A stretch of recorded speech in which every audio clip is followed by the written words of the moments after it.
Good morning, ladies and gentlemen. May we request everyone to please settle down to your seats. Our program is about to begin. Thank you.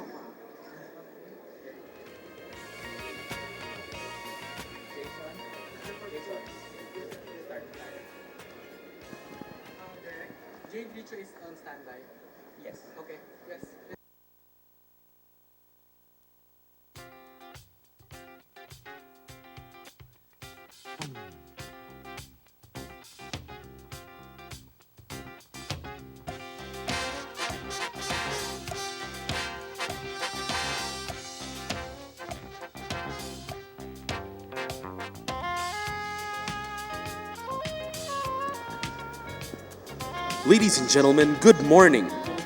Welcome to the 4th Arangkada Philippines Forum.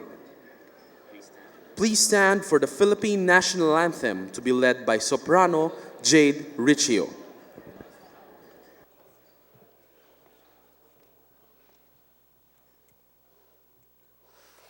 Bayang magiliw, perlas ng silanganan, alab ng puso, sa dibdib mo'y buhay. Lupang hinirang, duyan ka ng magiting, sa manlulupig, di ka pasisiil, sa dagat at bundok, sa simoy at sa langit mo'y bago, may dilagang tula at awit sa paglayang minamahal, ang kisap ng watawat mo'y tagumpay na nagniningni, ang bituin at araw niya kailan pa may di magdidilim, lupa ng araw ng lulahat at pagsinta, bahay langit sa piling mo, aming ligaya ng pagmay mang-api, ang mamatay ng dahil sa'yo. Thank you, Jade. You may now be seated. To give us the welcome remarks and to introduce our guest speaker, let us all welcome the Executive Director of the American Chamber of Commerce of the Philippines, Mr. Eb Hinchcliffe.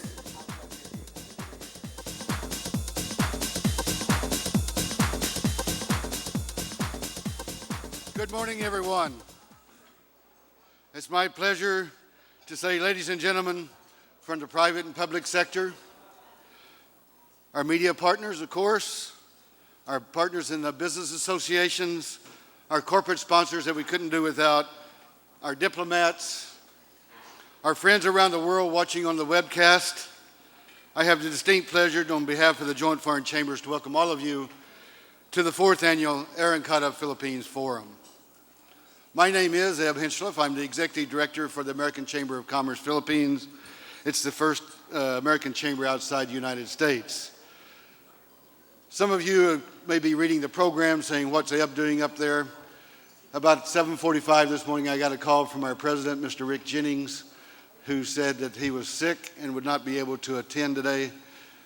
I know Rick very well. If Rick could be here, he would be here. And the way he sounded on the phone, he was definitely quite sick. He said he got up and tried to put his clothes on and just couldn't make it. So therefore, it's my honor to be able to read Rick's speech for him.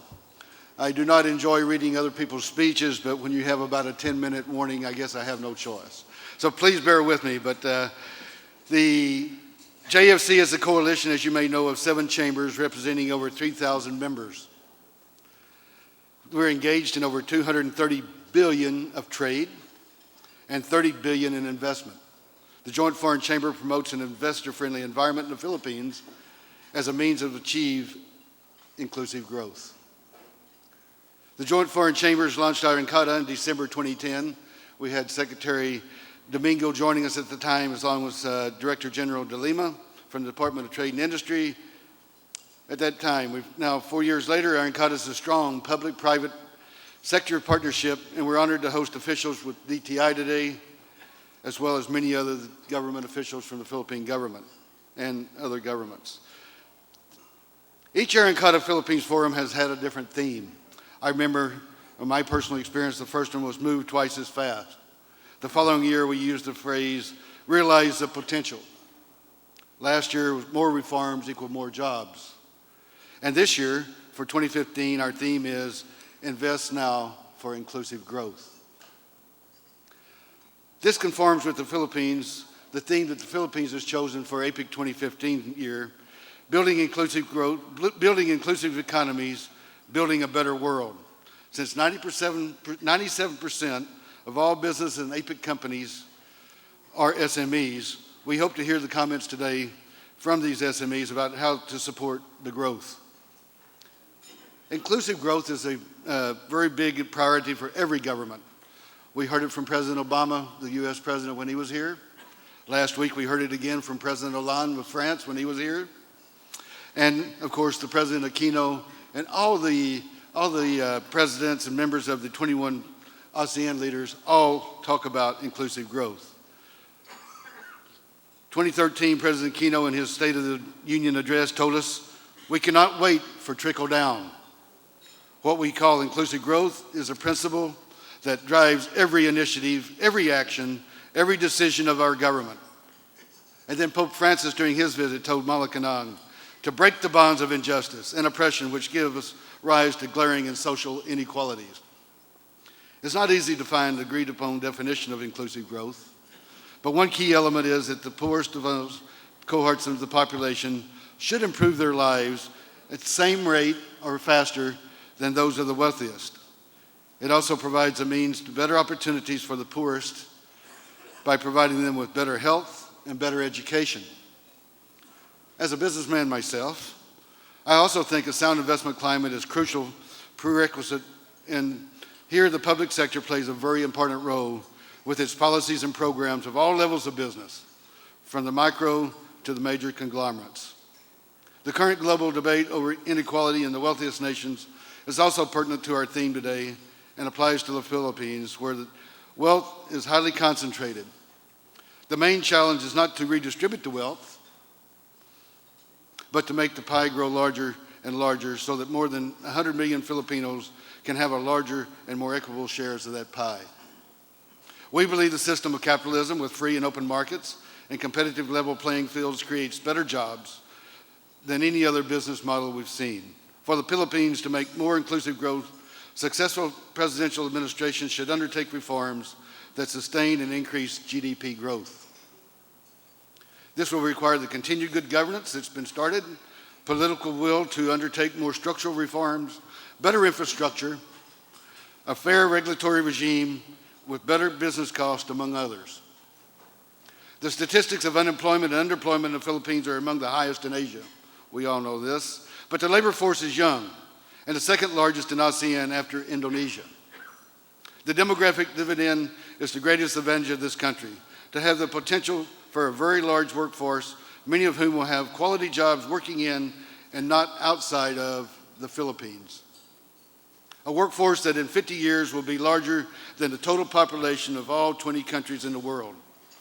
But without good jobs, the demographic effect dividend could be a liability. Well, let's look back a minute on 2014 and highlight some of the good news. GDP growth was 6.1%, one of the highest in the region. Domestic and foreign investment, definitely on the rise. International credit and competitive ratings continued to improve.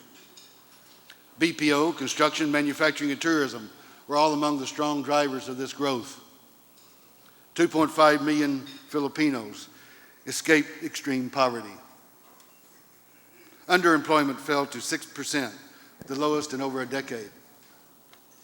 The same private sector is doing its share and is ready to do more to improve inclusive growth through investing.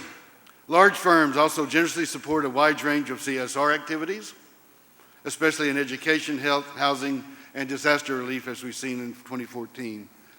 We urge the public sector to continue to improve its policies to create a better environment for jobs with a better educated, healthier, and secure workforce, enjoying modern infrastructure and putting in place supportive rather than burdensome regulatory regimes. The public sector is the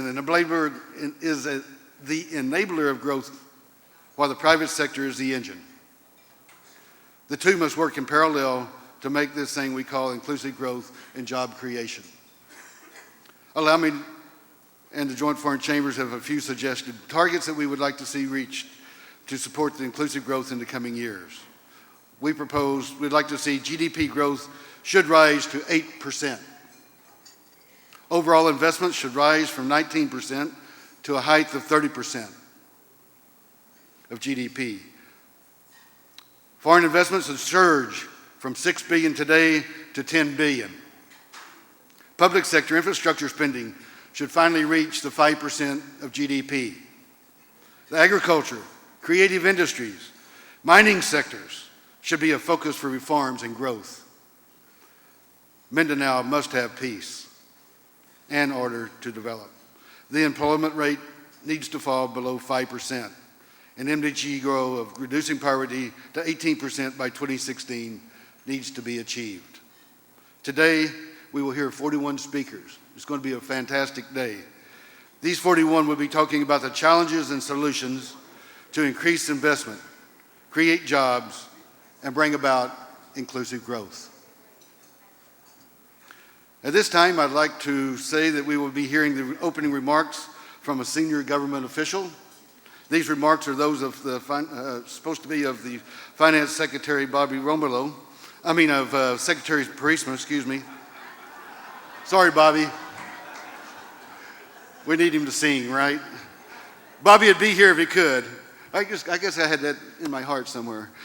The remarks of Finance Secretary Cesar Parisma, who was called to another meeting, will not be with us today. They will now be delivered by our National Treasurer, Mr. Roberto Tan. Mr. Tan graduated from Ateneo and Fordham Universities. Treasurer Tan has a very long distinguished career in finance sector, including almost 20 years with the Department of Finance. He probably worked with Bobby. After returning from his assignment as a World Bank Executive Director, he resumed his position as the National Treasurer. Ladies and gentlemen, please join me in welcoming National Treasurer, Undersecretary of Finance, Mr. Roberto Tan.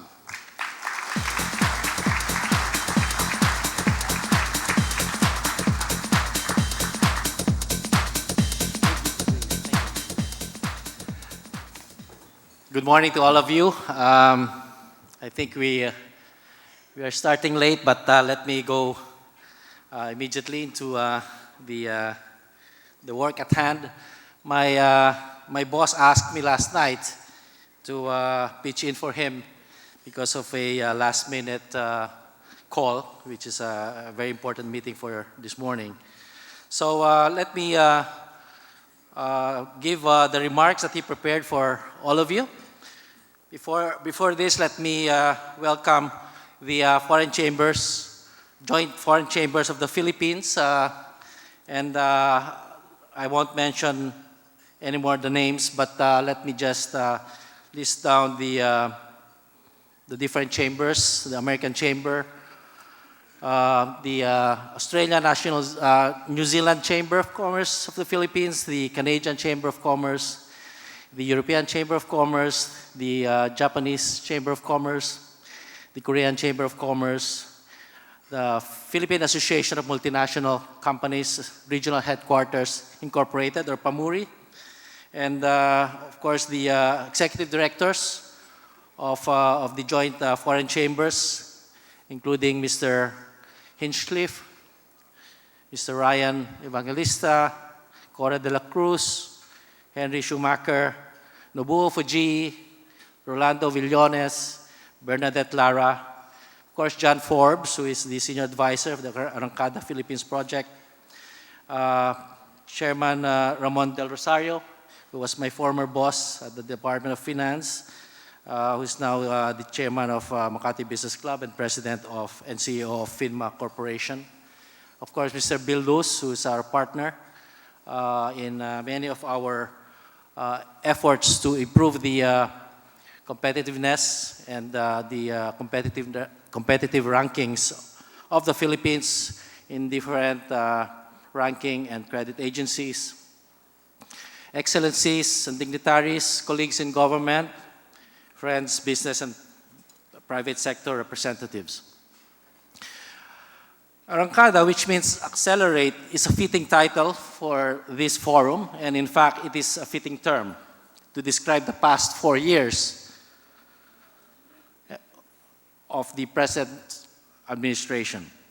With the guiding principle of good governance is good economics, President Aquino and his cabinet have been able to inspire confidence in local and foreign investors to invest in the Philippines. The Philippines has grown an average of 6% since the president took over, and the country has received our first ever investment grade ratings from major credit rating agencies. And we have in fact have upgrades during the past 4.5 years of this administration. It's really a testament of the achievements that good governance have transformed the economy. This is a testament of the true potential of the country. However, this progress has always and needs to always be a joint effort between both public and private sectors if we truly wish to sustain inclusive growth for the Philippines. With this mindset, on December 1, 2010, the Joint Foreign Chambers transmitted the first copy of Arangkada Philippines 2010, titled A Business Perspective, to the President. This advocacy paper was prepared by the 7 members of the Joint Foreign Chambers of the Philippines and presented the results of 9 focus group discussions. In this paper, you highlighted 7 sectors which have the potential to attract foreign investments, to create jobs, and to drive the country's economic growth. In fact, these sectors have done just that. Agribusiness, while vulnerable to climate change, grew at 4.8% during the last quarter of 2014 as a result of investments in high-yield seed varieties, farming technology, and improved agricultural infrastructure. For the full year, however, agriculture only grew by 1.1%. But this highlights the opportunity for the sector to grow even faster if we increase investments in agriculture infrastructure and technology, such as post-harvest facilities and the cold supply chain. The second sector, information technology and business process outsourcing, remains a strong pillar for jobs and revenue. The sector hopes to reach $21 billion in US dollars revenues for 2015, directly employing 1.2 million people. The industry has the potential to account for 9% of our gross domestic product. The third sector, creative industries, contributed over 661 billion pesos to the Philippine economy, according to the Intellectual Office of the Philippines, which reported this last November 2014. Republic Act 10557, or the Philippine Design Competitiveness Act of 2013, will only further support the creative industries as the Philippines showcases its talents in design, aesthetics, and innovation. Infrastructure investment continues to increase as the national government continues to increase its budget allotted for infrastructure. In 2015, we are expected to spend 4% of our GDP in infrastructure investments, or about 562 billion pesos.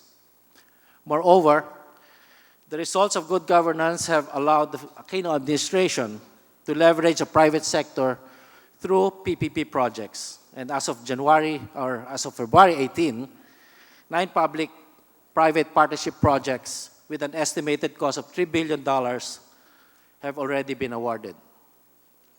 While another 52 projects are in various stages in the process, and 16 currently already in the bidding stage.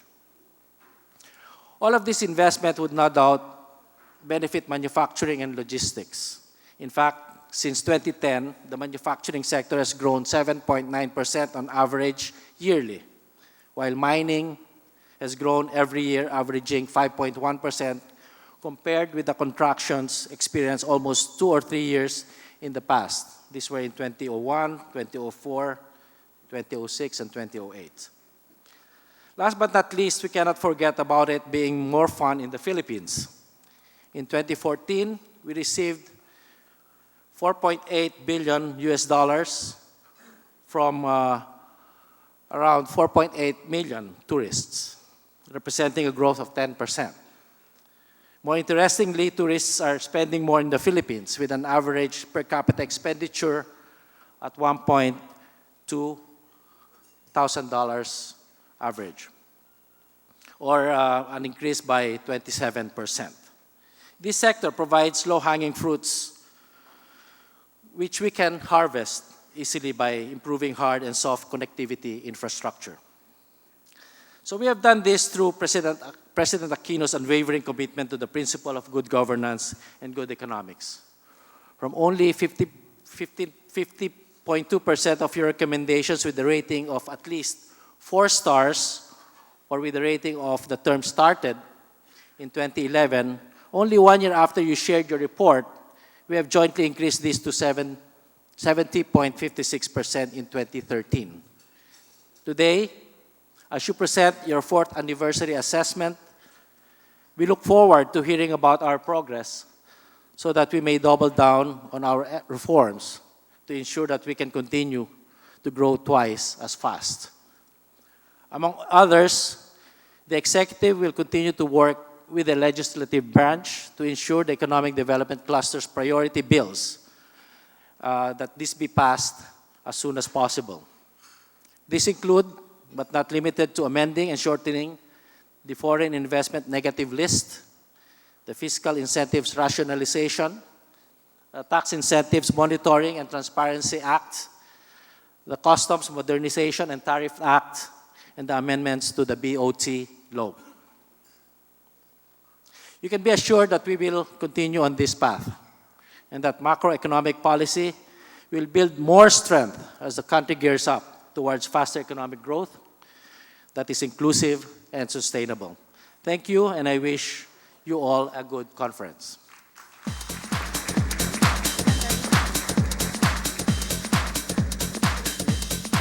Thank you, Undersecretary Roberto Tan. Now, to give us the explanation of the assessment and the introduction of parts 1 and 2 speakers, please welcome the Senior Advisor to the Arangkada Philippines Project of the American Chamber of Commerce of the Philippines, Mr. John D. Forbes.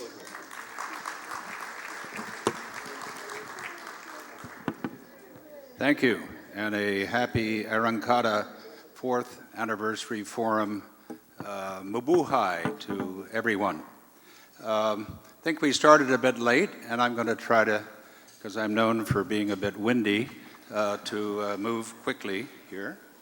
Let me see if I can get my slides started. The slides are there? I don't see the slides.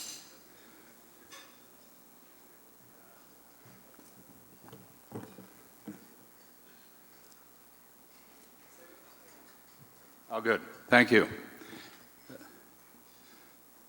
Now, that's just a title, and I want to thank USAID, the Joint Foreign Chambers, who've sponsored this project for the last 2.5 years, our many, many corporate and business partner and media sponsors who were recognized otherwise. Now, this is the 4th anniversary.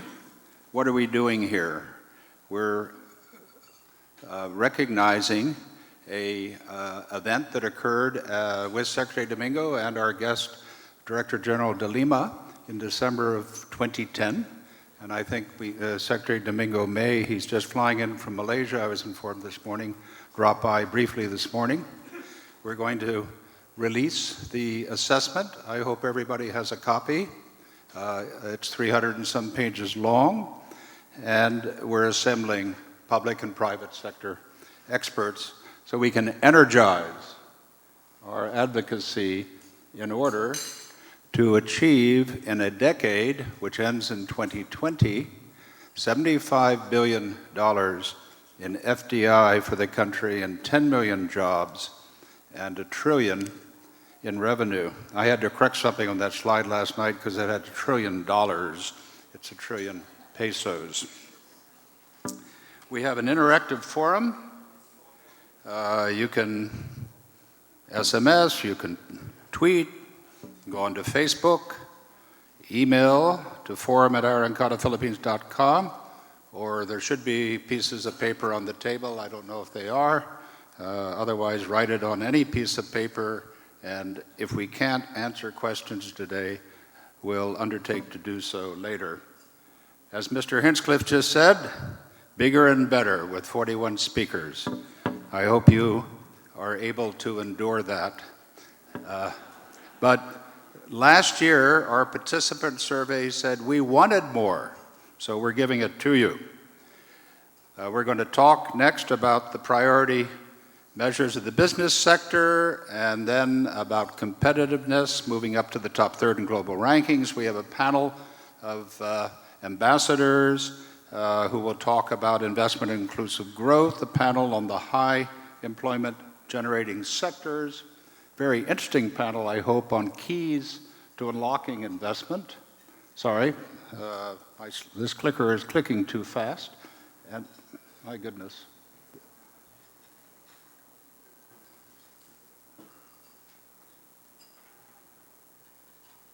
Keynote speech at lunch by the number second in succession speaker, one of the most distinguished statesmen in the Philippines, Franklin Drilon, President of the Senate, and two more panels on transport and power and labor and education. Then we will give the JFC Lifetime Achievement Award to a distinguished private sector leader who's 94 years old, Mr. Washington Cisup, and the keynote speech of President Aquino.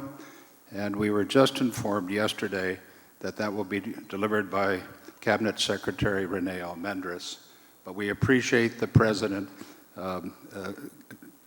deciding or considering until yesterday to come today.